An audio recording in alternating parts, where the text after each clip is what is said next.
ancient times, hundreds of years before the dawn of history.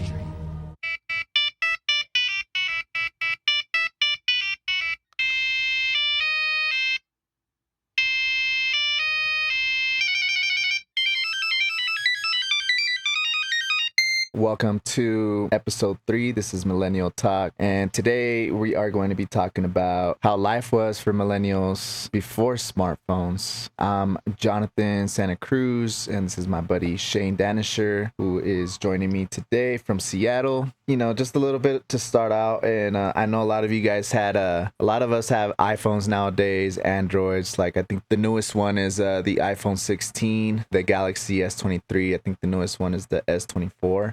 They're pretty much mini computers.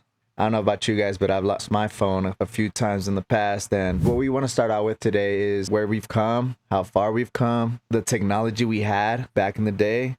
So Shane, we're going to start off with you, man. Why don't you tell me a little story about, what you used to do before smartphone?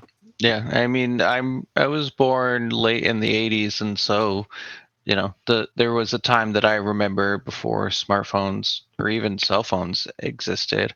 Um, you'd see movies of like people having car phones and stuff, which was kind of the original mobile phone, and that was just for like the rich people to use. Otherwise, everyone had home telephones, and that was generally my experience up until middle school when cell phones started coming out, having that T9 texting and the basic flip phones. Um, but yeah, that was my experience, and I think we talked about it last week. But having limited minutes and text messages was kind of crazy because as a young teen, I didn't acknowledge that at all. So my parents constantly had to pay overages. Uh, got banned from using the phone for a month or two after that until I could stay within what was allowed. I could definitely relate to that. I remember it was easy to go over those minutes. It was easy to go over that text because I think it was only like, if I remember correctly, it's maybe 250 to 500 characters like a month or something like that, something crazy like that, where it's like Yeah. now we do a whole narrative on over text. You see those very long paragraphs and stuff like that. Mm-hmm. So yeah, I mean, I wanted to share a little story, or not even a story, but I think it's pretty much every millennial story, uh, especially if you're a man. I remember calling, your girlfriend's house, or like, even if it's just a girl, it doesn't have to be your girlfriend, and everybody had home phones back then. Like that was like uh, the main form of communication before smartphones. So like if you wanted to call a girl, you'd have to call their house and then hope that she answered, hope that she was there. Because we didn't have social media back then. We didn't know, like, we didn't have that. Uh, we couldn't really find where they are. Like, they didn't share locations like we do nowadays. So it's like, we don't know if they're going to be home or not. So it's always that fear of like the dad picking up the phone, like, who the hell is this? Something like that. Yep. Being like 10 years old, 11 years old, whatever the case. And so, yeah, dude, I remember doing the research for like this podcast. Man, Shane, I don't know about you, but do you remember going number 2 and you'd be fucked if you forgot a magazine? You sit there for hours, like, or not hours, Reading but the back of a shampoo depending on bottle. what you, yeah, depending on what you ate that day, like you probably be sitting there for like 30 minutes just reading like the facts, or like the text on the Glade, the air freshener, or anything you could find your you could find in the bathroom, like everyday items. But yeah, Mhm. do you remember that? I remember some experiences like that. You reminded me too with the whole landline thing of it was one, maybe two phones if you were wealthy, home phones with like their own lines. And so if you want to call a friend or something, you had to hope that the phone wasn't already being used on either end. Because if your mom's on the phone, can't use it till the person you try and call, their mom or dad or sibling is already on the phone, then they're not going to jump off to let someone else take the call. So yeah, there's a bit of a shuffle that had to happen because it was a shared device, just like computers at the time. Yeah, and shoot, we're going over the phones that had the cord on them still. Like I Yeah. think we are old enough to have those phones back in the day. Um and so you were stuck to like one location in the house because if you're on the phone, with your girlfriend or your buddy or whoever, like Yeah. you'd be stuck, and this is like probably in the late 90s, possibly late early 2000s. They had wireless phones, but they were definitely more expensive. And I don't think I had a wireless phone, home phone, until like, I don't know, maybe 2003, 2000, around there. Um, but yeah, you were stuck to one location, and then wireless came out, and that was pretty cool. Um, and then do you remember like the voice recording? We're not home, so please leave your message yeah, after the the beep. voicemail. Or people got Mhm. super creative with that thing, which brings me to like, it's funny that you said that wealthy people had like the better phones, because also with that, like you had like the call waiting. Do you remember call waiting? Mhm. Uh, Call waiting was like, you can you would hear that beep on the other side, like, oh, I got another call. Yep. And I don't know, did they do three-way calling back then? In the early like Yeah. They 2000s had and stuff? yeah they had three-way calling. But yeah, it wasn't a feature I had to use too much. Often, if I wanted to go and talk to a friend, my mom or someone else would be on the phone, and so it'd be like, just go to their house, because at the time, geography was a lot more limiting in terms of your social circle. So living in a neighborhood, I would just have to go to the friend's house and knock on the door and see if they were there.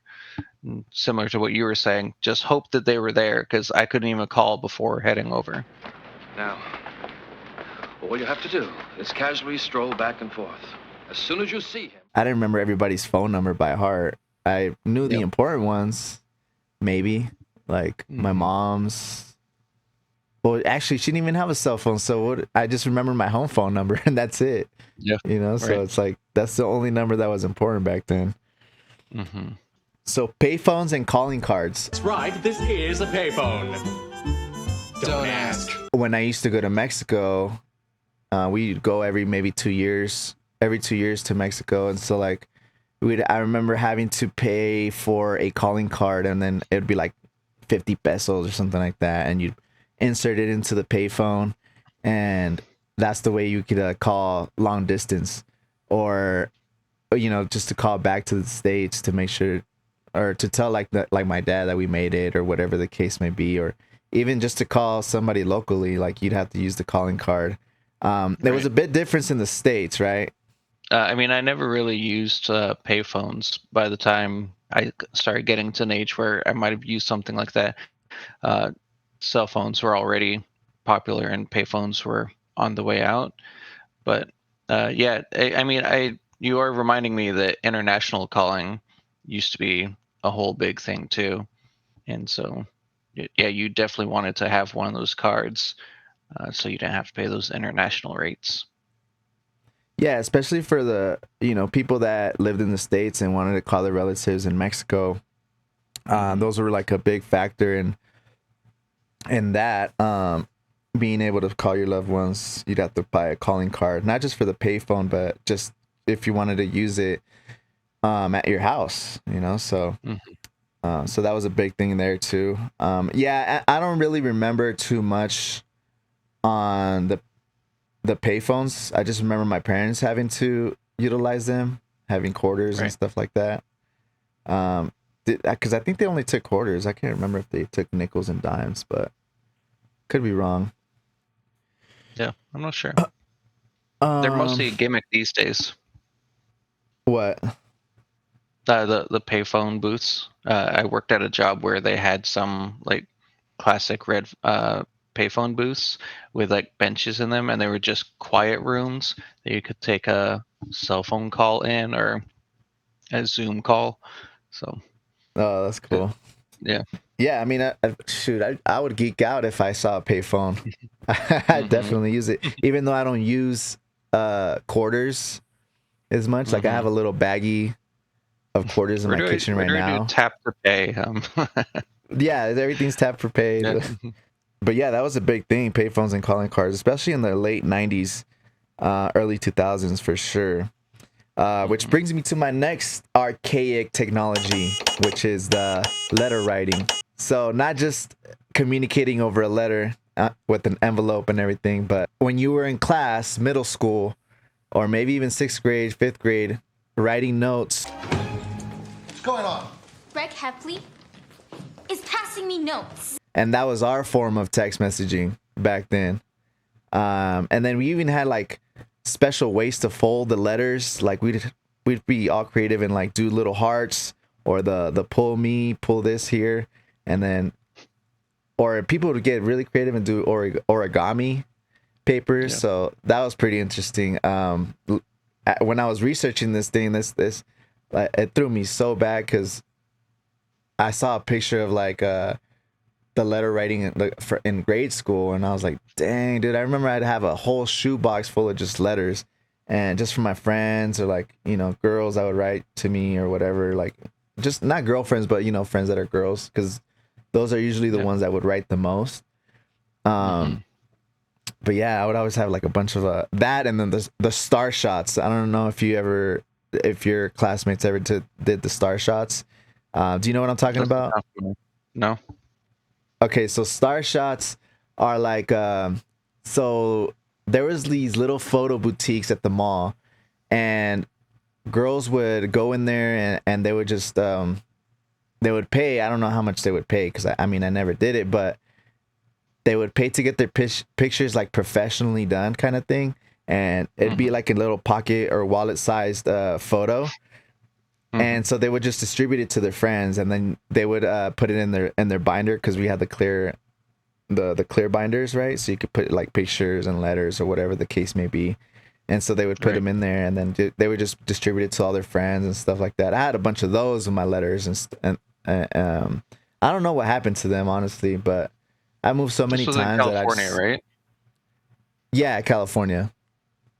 But I'm assuming that was a big thing everywhere, right? Or I might be tripping because I saw it on the Reddit post too. I'll have to, I'll have to show it to you. Yeah, I saw it that this sounds morning. interesting. It sounds like an LA thing, like a headshot, and so it's a kid you get your star shot done. But no, yeah, what wasn't my experience, but maybe things are just a little different in Washington, and it It might didn't have make been it an LA. up here. Yeah, it might have been just a Cali thing. Who knows? But yeah, if I find that Reddit post, dude, I'll send it to you. Because that threw me back. That's what got me the idea today, and I was like, oh shoot, I remember this. It's such a long time ago. But yeah, I don't know. What did you guys have in something like unique to Seattle that you guys had Well, back in the day? I was living in Olympia at the time, but yeah, I don't know that there's anything unique that I can recall that was a cultural touch point. Yeah, I'm struggling to think of anything. I'm sure there's something, but you know, going back 20 plus years at this point, so Right. memories not quite as fresh. That'd be kind of cool if we can just like plug in our like memory bank from our brain, and then just upload all of our memories. Mm-hmm. Maybe sometime in the Revisit the future. archives from when I was that age. Yeah. And then just like delete the ones that you don't want to remember about. Yep. Let's kind of segue into the next topic. So, making plans in a pretexting world. You know, making plans. Do you remember a time before MapQuest? A little bit. I mean, MapQuest was just super interesting in terms of it it was just a map, and you found the directions, and then you print them off. So even then, it was helpful in route finding, but not necessarily in navigating. Everything was still very manual. But no, looking at a map and kind of going, I'm here, I need to get here, following the roads to get there. Uh, I have one or two memories maybe of doing that, but yeah, it wasn't long before personal or home computers rather than personal computers and printers with MapQuest. Right. I don't know if did you ever take road trips when you were a kid with your family? A few, but mostly just to go like camping, not cross country or anything. Okay. And Yeah, if we did, it was my mom navigating. gotcha. Well, the reason why I bring that up is because I mean, you didn't have to go across the nation, but just I mean, we would get lost just going in like from LA to San Diego or in between. And so we'd have those big like paper maps, the printed maps Yeah. of the They go in the glove not really box. That you the have to not take really the out and yeah. So and that was sold everywhere, every gas station, grocery stores, along with postcards and stuff like that. So yeah, it's very popular way of navigating through certain cities that you just don't know. I used to live in Palmdale, and there was a time when my uncle came to live with us, and he was like just over just being he was just over being in the States. So he wanted to go back to Mexico, and we were gonna drive him back to Mexico all the way to Aguascalientes. So that's probably like from TJ to Aguascalientes is probably like maybe 5 states away, maybe something like that. So it's pretty big journey. Not to say from, I mean, even if you take into account like Palmdale to San Diego, that's about almost a 3 hour drive right there alone. And so this is before smartphones, so we had I think my dad ended up printing out some directions from MapQuest. Possibly, I can't, or it might have been just on a printed map actually. Now that I remember, because so we took this drive, and I'm assuming we took a wrong turn because we ended up in Indio, California, and so I don't know if you know where that's at exactly, but it's on the way from LA to San Diego. But instead of going directly south, we went south, but we took a wrong turn and we ended up going east. So we were like somewhere in like East California, not all so Eastern California type deal. And so we got so lost that we were just like, you know what, let's just go back home. Like, it was so easy to get lost. And so what's up?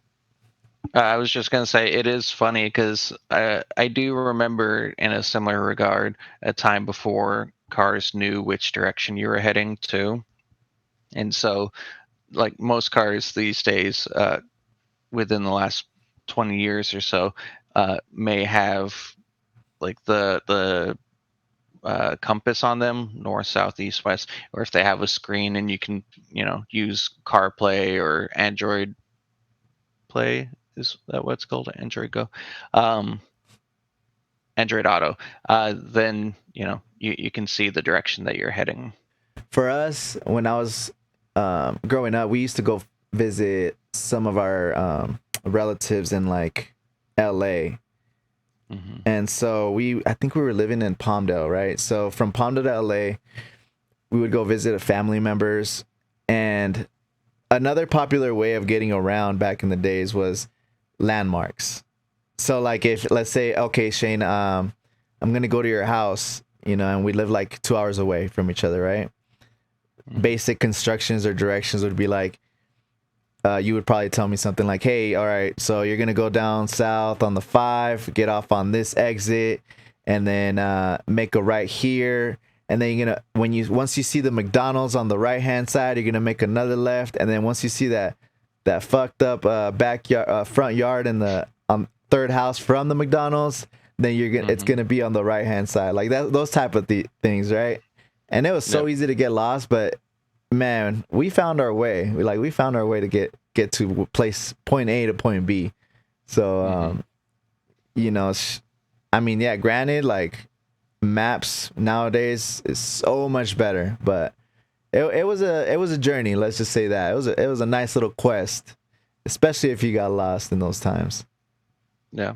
The landmark was always more prevalent for me when getting lost, but with a cell phone and calling someone being like, I have no idea where I'm at. And they're like, did you pass by the McDonald's? And it's like, Yeah, no, I haven't. Okay, you got to keep going until you pass the McDonald's, then take a right. Oh, okay. yeah. There was a lot of directions. Like there was a lot of pulling over to the side, rolling down your window, and like, Aha! What it is, bro? We're from out of town. No shit. yeah. So the landmarks, that was a thing back then. You know, making plans in the pretexting world. So there was places where people would frequent, like, and for my example, back then when we didn't have cell phones, one of the popular places to go as a kid, middle school, was roller skate land. Okay, guys. Whichever girl comes to each of us, that's our girlfriend. Got it. Every freaking, I think it was either Friday or Saturday, like, you know, 12 years old going to this roller skate land. It was like a little, to me, it was like a mini club for kids because you'd go there, I skate. But the cool thing was that, like, you know, it was all my friends that used to go every Saturday, no fail. And, you know, there was girls that went too. So it's like you skate for like a few hours. And then at the end of the night, the DJ that was playing music, they would play like slow jams, you know, like R&B hits and stuff like that. So that everybody get in the middle of the rink, and then they would just start dancing. And that was pretty cool too, because I think I made a girlfriend out of there one time. And that was like the whole thing. Like you were preteens, you know, you're just trying to socialize back in the day. So the reason why I bring that up, it's like, which brings me to my point, is the art of showing up. Like, you know, so you were just expected to show up, you know, like it was no like last minute text like, hey, you know, I'm not gonna make it, like, or hey, this came up and this and that. Or like if, you know, if you're back in those days, you'd have to call their house phone, and, you know, hopefully they would answer. If not, you'd have to leave a message like, hey, I'm sorry, I'm not gonna be able to make it. But if that person had left already, then that's it. You know, you're gonna be waiting there for a long time. What was that? They just hear it when they get back. Yeah, right. So yeah, you'd have to rely a lot on trust and memory. You know, just trusting that people are gonna show up to the barbecue, and there's not really like RSVP. It was just more like, hey, we're gonna have a barbecue on this day, like come through. You'd buy all this food, and hopefully people will show up, or, you know, birthday parties or whatever the case. I was gonna say something like back in the days too, like they'd have they would make blind dates. I don't know if you ever heard about those. Yeah, never went on one, but I'm oh no, definitely me either. But I would see it on TV shows like Friends. I got her machine. Her answering machine? Or like I remember my mom would go on blind dates when I was like 10 years old. And so that was a thing too back then, the blind dates where people would just set each other up. Or could you imagine? I know we're both married now, but could you imagine someone being like, hey, I just want you to meet my friend? Yeah, right. It's like, oh yeah, you got our shot of them. Yeah. Like it would be like so it would be like this person that I work with is single, and, you know, I know who he is, I know what he likes, and so I know a girl that's perfect for him, whatever, you know, like that I think is perfect for him. And so I set them up, and that'd be the blind date. And so, damn, that was sucked. Like, I know there would be a lot of people that would get set up real bad. Like, they would just not go well together, you know? Yeah. But, yeah, man, those were the days back then. Just had to freaking trust that your friends set you up with somebody suitable, in other words. It just seems so wild. Like, I would rather be like, hey, why don't you throw a party or something, and then we can both be there, and then there isn't the need to make it a date right off the bat. Right. See if you click first. There's no Tinder. There's no like, oh, let me see what this person looks like before you go and meet them. There's It's just, eHarmony though. there was eHarmony, you said? Yeah, early days of the internet. I don't know if you remember those commercials, but they were I everywhere. actually, yeah, I do remember those commercials. Man, it's funny because I remember thinking like, why would anybody want to go meet somebody on the internet? Like, you can just meet them face to face. So to our next thing, so early digital communication. So do you remember the beeper? No, beeper was thankfully before my time. I remember the beeper. I remember my older cousin had a beeper, and she was 2 years older. She's 2 years older than me, almost 3 years older than me. So back in 2000, I remember she had a beeper on her, and I wanted one. I wanted one so bad. I was like, dude, I want a beeper and this and that. I was only like 10 years old, because everybody had a beeper at that time. People had cell phones, but they were like super basic. They were just like flip phones. I remember my mom had a black flip phone, and all you can do on it was call people. There's no texting. There's nothing. And so I was like, I just wanted a beeper because it was cheaper. I think that's why I wanted it, and I think that's like what my mom could afford at the time. But yeah. But and then there was also, email, and like in our last episode we were talking about AOL. We had the instant messaging, the AOL, I think the MSN chat or something like that. Like, it was just instant communication, so, but that was only if you had dial-up internet. So even though it was instant, you had to be connected to the internet, and that took forever. So yeah, so beepers and pagers, the two-way, that I remember they came out with the two, because the beeper originally was a one-way, where it was like I would call somebody if I wanted to get a hold of them, right? And it would just beep them, and then they would call me back on the payphone. And then they came out with the two-way, and the two-way, it was you were able to communicate through text. So that was pretty cool. I didn't know they had that until I was older. Like, I thought it was just a one way. And I would always hear rappers talk about two ways, like, oh, hit me on my two way, blah blah blah. And I'd always think like, what is, like, I didn't really understand what it was. I thought it was just a cell phone, and only one person could call the other person and vice versa, and that you couldn't make any other calls. That's what I thought originally what it was.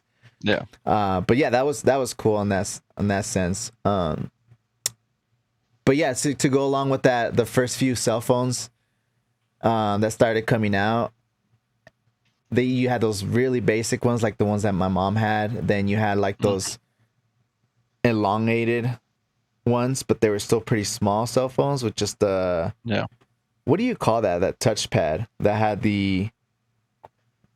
where you were able to use the T9 method? Yeah, the 10 key. What is it called?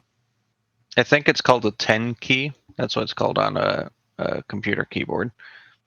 10 keys. Yeah, so it's like 1, 2, 3, all the way up to 0, and then each number had 3 characters, right? Like number 1 was ABC. Yeah.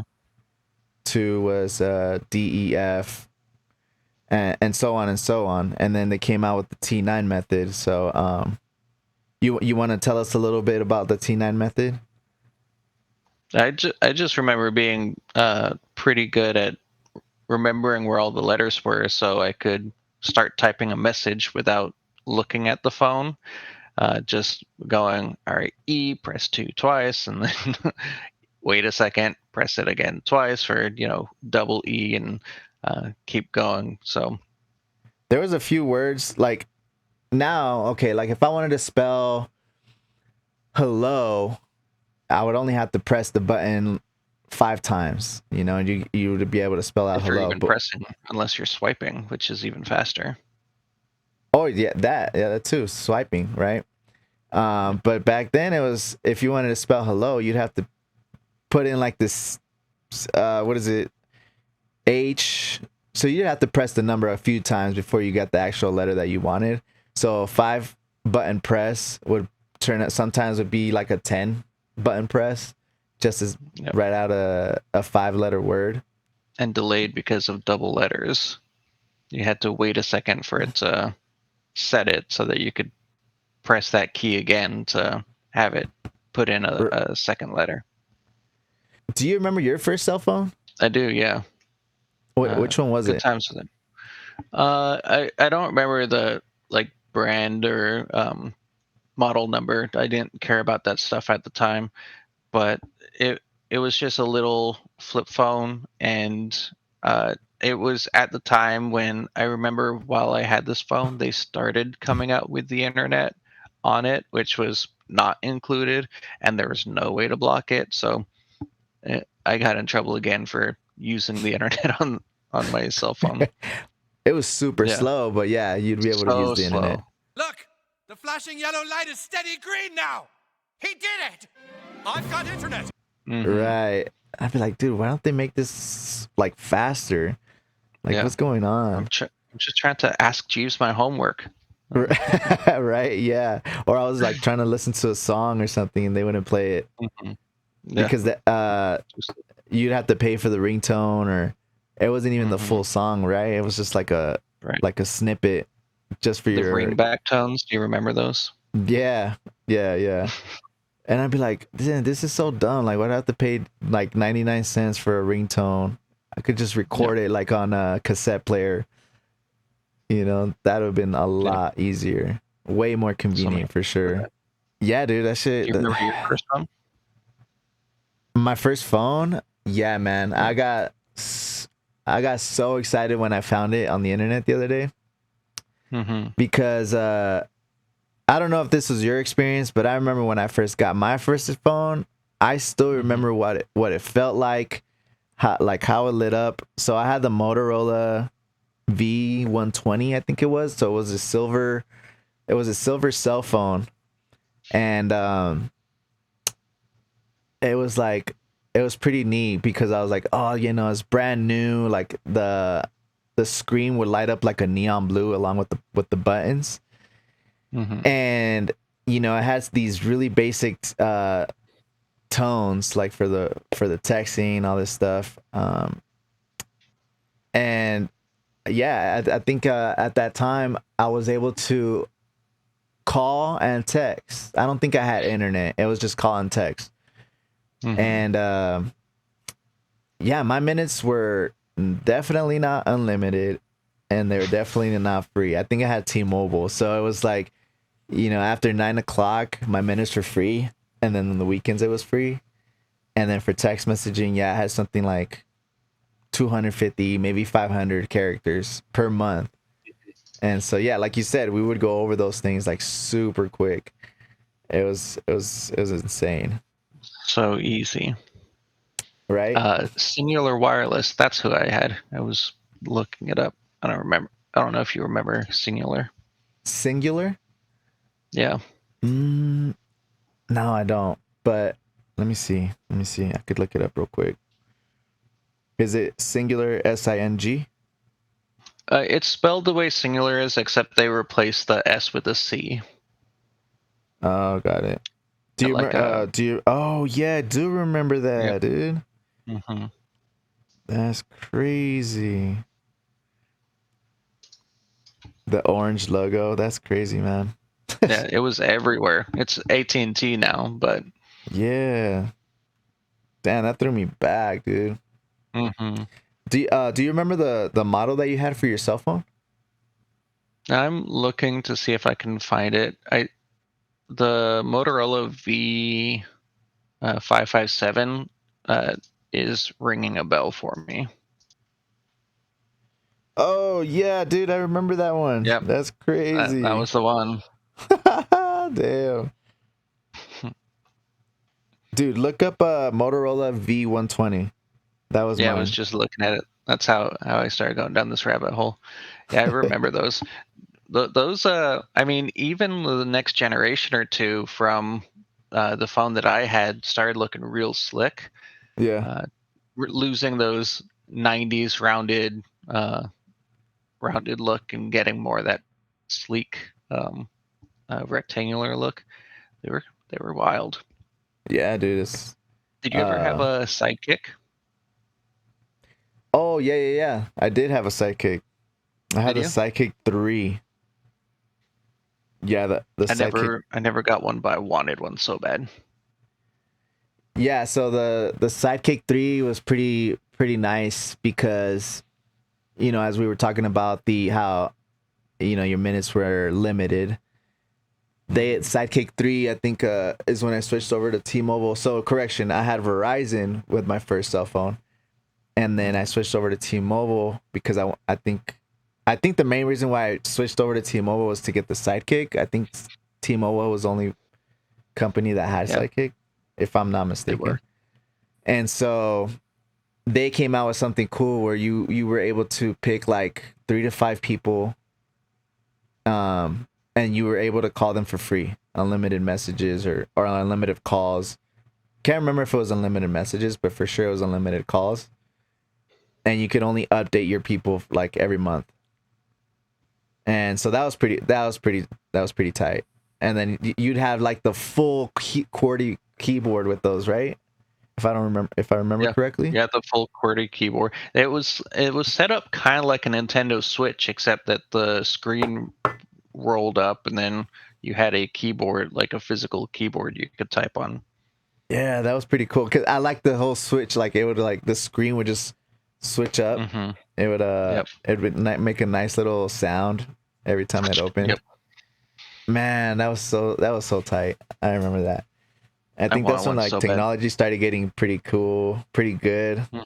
faster technology. Yeah.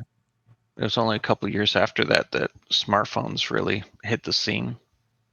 Yeah, and razors. You remember razors? Everybody had a razor. Mm-hmm. Yeah. Motorola was the king in the early days. Yeah, definitely. Like they were like the iPhone Mm-hmm. of the early 2000s for sure. Now they came out with didn't they just come out with the new razor? They did a Razer smartphone. It's a flip phone with, I think it's got 2 screens on it. Yeah, that's right. And you're able to like fold it in a way where it's pretty badass. Mm-hmm. What other cell phones were there that are pretty popular? I mean, kind of. I feel like the people who generally had beepers went to BlackBerry, and Oh no one yeah. thinks about or talks about BlackBerry anymore. But they were dominant for a long time. Everyone had a Oh BlackBerry. yeah. You weren't a serious professional if you did not have a BlackBerry. Right. I don't know what the whole hype was about it, and it's funny that I say that because I had a BlackBerry, dude. Yeah. I can't remember which one I had, but I remember I had a BlackBerry and I was super stoked that I had one. Mm-hmm. Cause yeah, like you said, anybody had one. Yeah, it became a status symbol for sure. I know they did some interesting stuff in terms of texting and other things. They had their BlackBerry Messenger, which is it tried to do the same thing that Apple's doing now, where they were like, you're tied into this, like this is the system. Because even though text messaging existed, it wasn't as good. You didn't have a rich texting environment, which I think BlackBerry had. And so it was, yeah, they were just so dominant. I didn't use any of those features, but I definitely supported Blackberries when I was working at Best Buy. But long before I ever supported them, I remember having one. And the one that I had was so perfect for like, I love fidgeting, and I would just like spin it on the desk or table or whatever. And so it got pretty worn down. And I was constantly getting yelled at, Shane, stop spinning your phone. Yeah, it was a nice little. It has some nice features. I do remember BBM Messenger, right? It was BBM. Yep. And yeah, like the keyboard was nice. It was small enough to fit in your pocket.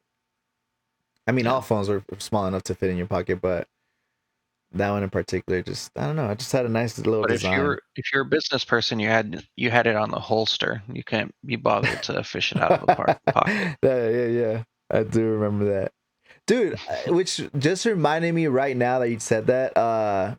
Dude, I remember. Do you remember Bluetooth pieces? Yeah, I was just gonna say the same thing. The Bluetooth head pieces, just like in one ear with like the little, well, similar to what I have here, but Right. No, but this was used for like people would just have it on just to have it on because they would yeah, like, oh, in case somebody calls me. My dad yep, was one of gotta those be ready. people. Right. Go for Shane. Hello? Yeah. Oh, yeah, like a freaking an operator, 24/7 Mhm. operator. Yeah. And I think the reason why people started wearing them is for driving because people were getting so many tickets on using your cell phone and talking on the cell phone while you're driving Yep. because people can't multitask, and yeah, There were that so was a many big different. thing. I was like, dude, how is it possible that I could connect this wireless? This is pretty cool. Mm-hmm. And now everything's wireless, but yeah, that was pretty cool. The Bluetooth technology. Yeah. Not everything's Bluetooth, that's wireless. Yeah. But that again was one of those things where it was kind of a status symbol, right? Having a Bluetooth headset, you were like a business person because otherwise everyone else just did wired. You just plugged in a headset and used that. Yeah, no, seriously, it was a wild time. Yeah. Um man, we've come so far and Mm-hmm. just from from beepers to the early cell phones to instant messaging to all that and it's crazy just how much society has changed and everybody's just stuck on their phones, like their whole life revolves around their smartphone. Yeah. You go to dinner, you're always seeing people on their phones. It's like, why? Like when me and my wife go out, we just put our phones down, face down, and we just like talk to each other. Yep. But it's really it's It's always funny when you do that too, because then you look around in the restaurant and you see all the other couples just there on their phone. that's what I'm saying. It's like Yeah. it's just wild. Like you on the phone like most of your day, like just people forget. I guess people just forget to disconnect. Like they're Mm-hmm. just so addicted to their phone. I think it's a true addiction, bro. Like just being on your phone all the time. It Um, truly is. Yeah. you know what I mean? Like the main purpose I like to use my phone nowadays is just to learn. Like write notes, alarms, and I'm always on YouTube just learning something new. Like that's Yeah. basically what I use it for. I was the earliest adopter I could be of a phone with unlimited data. Verizon had this thing called like Vcast or something like that. Mm-hmm. And I don't know if you remember, but I think like they're the ones that kind of I feel like they were the ones that started pioneering the whole you could watch a TV show or something like that. Like it's like when TV shows and movies started coming out on your phones, like that was really big. Mm-hmm. It was like, oh Yeah. shoot, you can do this on your phone now. Um, but yeah, that Yeah. cost a pretty penny for sure.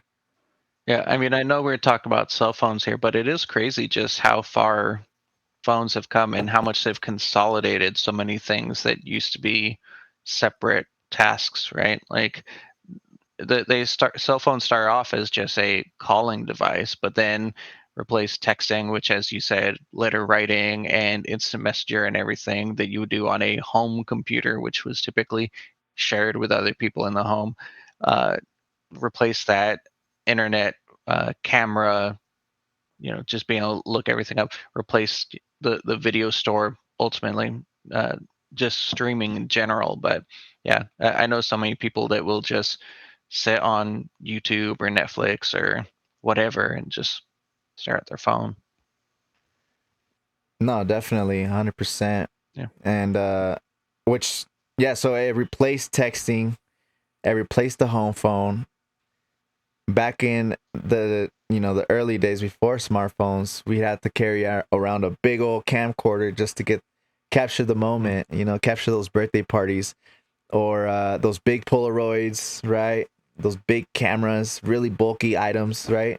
Just to capture the moment. And now you can just do it on your phone. It's like they replaced the camera. I mean, it replaced those are the core functions. The consumer camcorders and cameras. And now you can just shoot like Androids and iPhone have really good quality photos, good quality videos. Obviously, you can play like for those high end cameras and get the better equipment, but for the average Joe, like phone camera, you can do whatever you need to do with that. Like so many people post on social media just using their iPhone or Android. Yeah, it's so easy and convenient. Do you remember the commercials? There's an app for that. Yeah. Back, when the app stores were still new, and they'd be advertising, we've got hundreds of applications that you can download onto your phone to use. And there's an app for that. Yeah, and that doesn't even seem that long ago. It wasn't that long ago, but yeah, those ads were everywhere in like the early days where Android and iPhone were battling it out.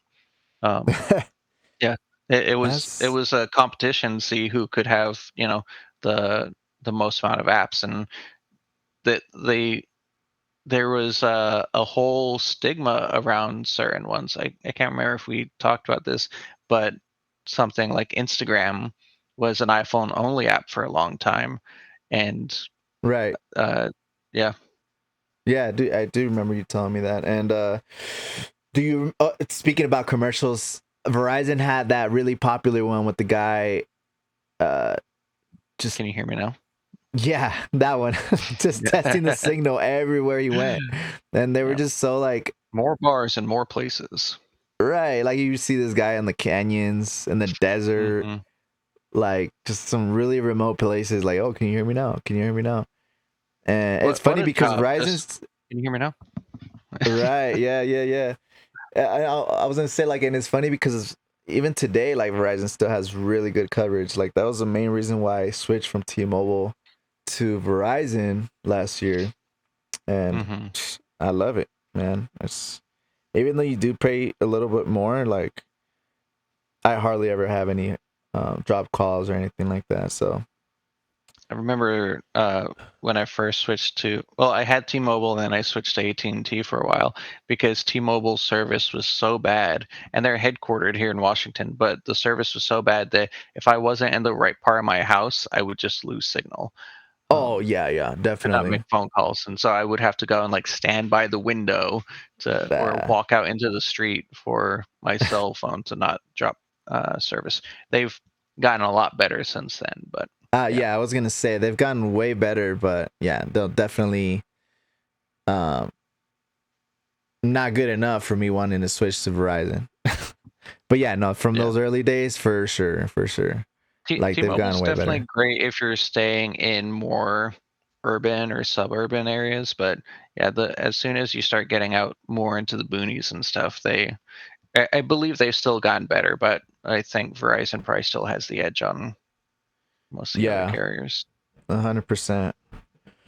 100%. And we talk about these smartphones just kind of taking over our lives. Like I think everybody would benefit really on just kind of I want to say like detoxify themselves. I don't even know if I would go as far as that, but I feel like everybody would benefit if people would just leave their phone for a day, and just kind of just connect to the world again, like their physical world, talk to their family, talk to their moms or dads in person, or their wife, or go explore the city without the cell phone, without having to take a picture of your food, it's kind of nice to actually meet a stranger sometimes and just chop it up, talk with them and see what they say. Especially the older people, like those people that are in their 70s, 80s, Like that's always a fun conversation. Yeah. Um, Yeah. When was the last time you did a day long or longer phone detox? um, the last time, you know what? I can't remember, honestly. I try not to use my phone as much. When I guess I could say when I'm at the academy. When I'm at work, I don't use my phone at all. Like, but one, because we don't get service, and two, because we're not allowed to be using our phones during class. So Right. most of the time we're just there sitting there and learning. And if we're not learning, we're talking to each other, and that's kind of cool. Yeah, I did a phone detox for a day, and it's crazy to think of it, just being a day, but I did it a couple months ago, and in some ways it feels a little bit like what you were talking about earlier, like using the bathroom without a magazine. 'Cause you're Yeah, like, wait, what do I do? Like, right. am I just supposed to be in my own thoughts? And it's so funny because having grown up without phones for a long time, or at least even when I did get a cell phone, it didn't have the capabilities it has now.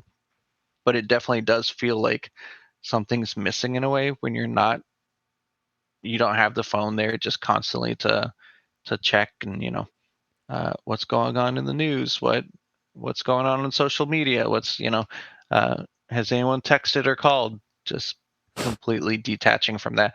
But after the initial discomfort, it becomes really nice. Like the day feels longer, and uh, you get to, like you were saying, have more gratifying and deep conversations and relationships, and you just kind of feel like doing more because you're not uh, having time just pass by as you're staring at your phone.